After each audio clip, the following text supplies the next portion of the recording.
Hi guys, to another episode of Dimitra's Dishes. Today we're making chicken Pastitsada. It's a classic Greek dish that's popular in Corfu, a part of Greece.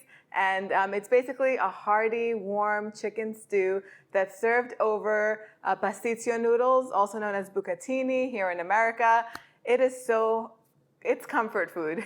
It's perfect for any day of the week, for dinner for the family, but it's also really nice if you're having guests over because there's so much flavor in this. Let's get started. So over here I have 6 chicken quarters. These are leg and thigh meat, and they're skinned because I don't like skin when I'm making a stew. I don't like skin on chicken, that is, when I'm making a stew. So while the pan is heating up, I'm going to just season them with a little bit of salt and pepper. You can use a whole chicken. Traditionally, this dish is made with rooster, and it's cut up into pieces, and that's how the stew is made. It's cooked nice and low, so that way the rooster can be nice and tender. But you can use a whole chicken that's cut up, or I love this leg and thigh meat because it's super juicy. So this is what I'm using. Chicken breast would not work in this dish because it would be very dry by the time the sauce and everything was done cooking. So just do both sides with a little bit of salt and pepper. And now we're going to brown them in batches. So I'm going to add some olive oil to my pot. It's heating over medium-high heat. And you're just going to want to add enough so that way the chicken browns. And again, anytime you're browning chicken, you want to do it in a few batches. Do not overcrowd the pan, otherwise it'll steam instead of get that nice color. So maybe 4 minutes on each side. So while the chicken is browning, I'm going to finely chop these 2 onions. You need 2 medium-sized onions for this. They're going to add plenty of sweetness, and they're going to thicken the sauce.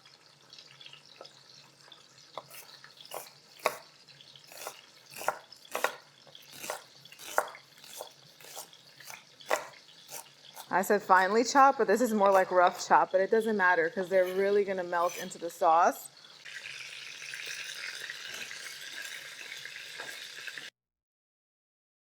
So once the chicken is nice and brown, transfer it to a platter or bowl, whatever, just so it can rest while the beginning of the sauce gets made. So I'm going to add the onions to the oil that's in there, and a little pinch of salt. And I'm going to cook them down over medium heat until they're nice and soft and golden. It should take about 6 minutes or so. And then I'm going to go in and add the garlic and just warm it through just for a couple of seconds. Now you want to mix everything all together while this happens.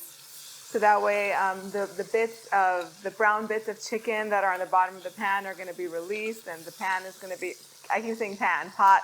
The pot is going to be deglazed. I'm going to stick to a wooden spoon so I don't scratch my pot. So I usually have grated garlic in my freezer. I get a big container of peeled garlic cloves, and I process them. I puree them in the food processor, and then I flatten them out in freezer-safe bags, and then I just use that garlic as needed in recipes. So it's about a teaspoonful of garlic, but if you're using fresh garlic, go ahead and grate about 5 garlic cloves, between 3 and 5, it's up to you.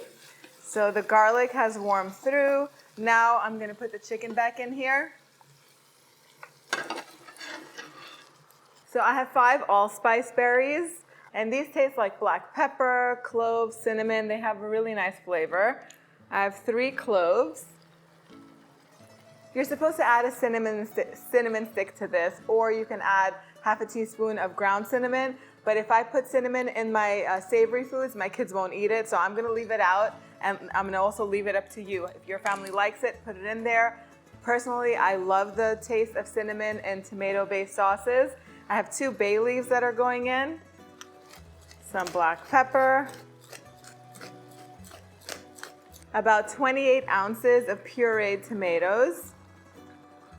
I just use canned, crushed, or diced tomatoes, and then I just puree it so that way it can be nice and smooth. We're going to add some salt. I'll start with 1 teaspoon, and then once it's done, I'll taste it, and if it needs more, you could always add more, but you can't take salt out. Then I'm going to do a teaspoon of cumin. This is cumin powder. It's ground cumin, and it's going to add really nice warmth. A heaping teaspoon of sweet paprika. This is different from smoked paprika. Smoked paprika is not for this recipe. It's going to add too much of a smoky flavor, and you're not looking for that in this dish. And then for a little kick of heat, some crushed red pepper flakes. You don't have to put them in there if you don't like them. You can leave them out. I'm just gonna give everything a little mix. And I'm gonna keep the heat on medium-low. I'm gonna cover this and let this cook for about 45 minutes to an hour, or until the chicken is nice and soft. The sauce is gonna be really nice and thick. Go in every few minutes and definitely give it a mix so that way no burning happens in the pot. And I'll show you what it looks like as soon as it's done. So I have a bag of pasticcio noodles. In Greek, they're known as macaronia tripita. They're the number 5. This is not sponsored in any way. Use your favorite pasta, but if you want to make it very traditional, it should be pasta that is hollow inside. Bucatini pasta is pretty much what this is. So I have a pot of water that's boiling in the back. I'm going to pop these in there and cook them until they're al dente, so that way they're ready to be served with the stew.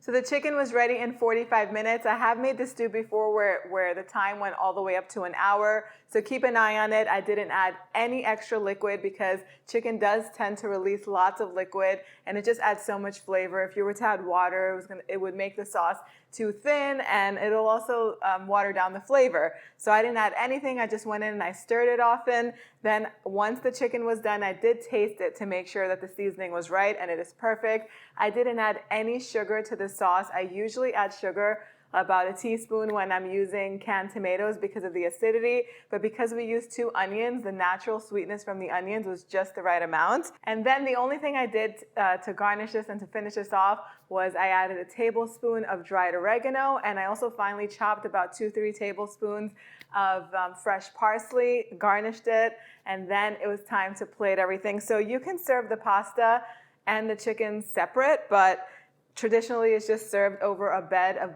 the pasticcio pasta. So I put them in a plate, sprinkled lots of grated Parmesan cheese on top. I love cheese on my pasta. When the pasta was done, I just mixed in some butter. I always go heavy on the butter whenever I'm making pasta. I prefer it to olive oil, but you can use olive oil instead. And I also did season the pasta a little bit with a pinch of salt. Put that on a plate, put some Parmesan cheese on top. Then I put the chicken and lots of the sauce on top. Now it is time to take a bite.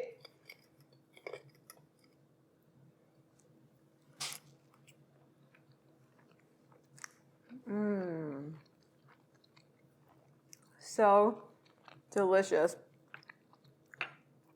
Comforting, flavorful. The allspice, the cloves, the cumin just added so much warmth to this. And so much flavor in this dish, you guys. All the exact measurements are going to be on the website, dimitrasdishes.com.